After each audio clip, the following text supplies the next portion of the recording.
હે એવરીવન, રસોઈ વિથ આસુમાં તમારું સ્વાગત છે। આજે આપણે બનાવ્યા છે ચણાના લોટના વેજીટેબલ પુડલા। તો આ પુડલાની રેસીપી ખૂબ સરળ હોય છે અને ઘરમાં રહેલા આપણે બેઝિક શાકભાજીથી આને બનાવી શકતા હોઈએ છીએ અને તમે આને બાળકોને લંચ બોક્સમાં આપી શકો છો। તમે આને એકદમ હળવા ડિનરમાં લઈ શકો છો, સવારના નાસ્તામાં પણ લઈ શકો છો અને એકદમ ક્વિક બની જતી આ રેસીપી છે। તો ચલો બનાવવા માટે આપણે બધી સામગ્રી લઈ લઈએ। તો મેં આની અંદર એકદમ બેઝિક શાકભાજી અત્યારે લીધા છે, જેમ કે ડુંગળી, ટમાટર, લસણ, આદું, એ રીતે વધારે શાકભાજીનો ઉપયોગ આમાં નથી કરેલો। તમારે જો તમે એડ કરવા હોય તો જોઈ શકો છો કે તમે આમાં પાલક, પછી ગાજર એ પણ એડ કરી શકો છો। તો સૌથી પહેલાં મેં લીધું છે આમાં બેસન, એક મોટો વાટકો। હવે આપણે હેન્ડ કટરમાં ક્રશ કરેલી ડુંગળી લીધી છે, ટમાટર પણ હેન્ડ કટરમાં જ ક્રશ કર્યું છે, કોથમીર લીધી છે ભરપૂર। હવે આપણે આમાં લસણ એડ કરવાનું છે ટીચેલું,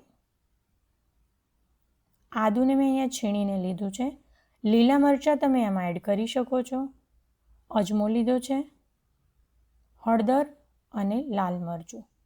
લીલા મરચાં ઘરમાં બાળકો ન હોવાથી મેં સ્કીપ કર્યા છે, તો તમે આમાં એડ કરશો તો ખૂબ સરસ ટેસ્ટ આવશે। સ્વાદ પ્રમાણે આપણે આમાં મીઠું એડ કરીશું। આમાં આપણે તલ પણ એડ કરી શકીએ છીએ। હવે આપણે આને એક વખત મિક્સ કરી લઈએ। પછી આપણે આમાં થોડું થોડું કરીને પાણી એડ કરીશું, કેમ કે બેસનને ખૂબ ઓછું પાણી જોઈતું હોય છે। હવે આપણે આને સારી રીતે મિક્સ કરી અને ગાંઠિયા વગરનું એકદમ પરફેક્ટ બેટર તૈયાર કરવાનું છે। લોટના ગાંઠિયા ન પડે એનું ખાસ ધ્યાન રાખવાનું છે, એટલે બરાબર મિક્સ કરીશું અને એકદમ આપણે આને પોરિંગ કન્સિસ્ટન્સીમાં, એટલે કે એકદમ પતલું ખીરું બનાવીને તૈયાર કરવાનું છે।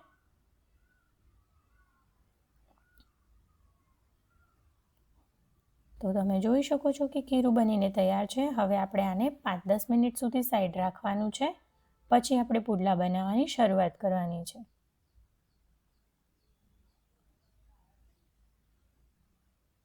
તો હવે આપણે આને અહીંયા તવાને ગરમ કરી લઈશું। મધ્યમ આંચ પર આપણે એકદમ મધ્યમ જેટલું જ ગરમ થાય તવો, એકદમ વધારે ગરમ ન થાય એનું ધ્યાન રાખવાનું। અને હવે આપણે આને થોડું ઓઇલથી ગ્રીસ કરી લઈશું। હવે આપણે આને એકદમ સાફ એક પેપર લઈ અને એનાથી આપણે આને ક્લીન કરી લઈશું। જો તમે આને કપડાની મદદથી પણ ક્લીન કરી શકો છો।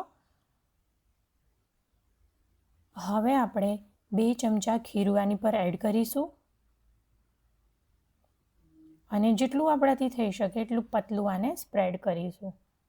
વેજીટેબલ હોવાથી આ એકદમ વધારે પતલું ન થાય તો કોઈ વાંધો નહીં, પરંતુ થાય એટલું આપણે આને પતલું કરવાનું છે।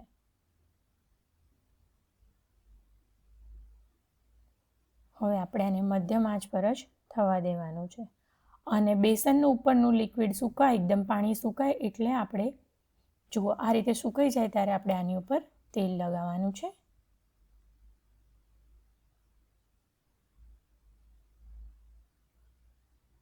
ઓઇલ સ્પ્રેડ કરી લીધા પછી આપણે આને ધીમાથી મધ્યમ ગેસની વચ્ચે 2 મિનિટ જેવું થવા દઈશું।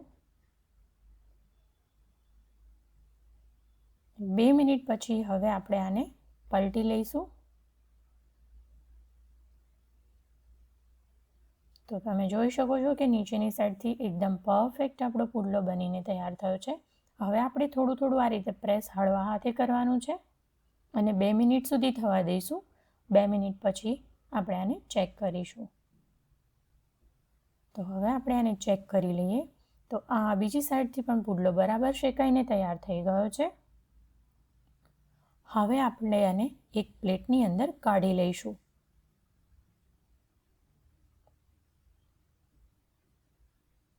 આ જ રીતે આપણે બીજા પુડલા પણ બનાવીને તૈયાર કરી લઈશું। પુડલા તૈયાર છે। હવે મેં આને ચાની સાથે સર્વ કર્યા છે, કેમ કે ચા સાથે ખાવાની પણ ખૂબ મજા આવતી હોય છે અને જો તમે આને ટમાટર કેચઅપ કે પછી ગ્રીન ચટણી સાથે પણ સર્વ કરી શકો છો।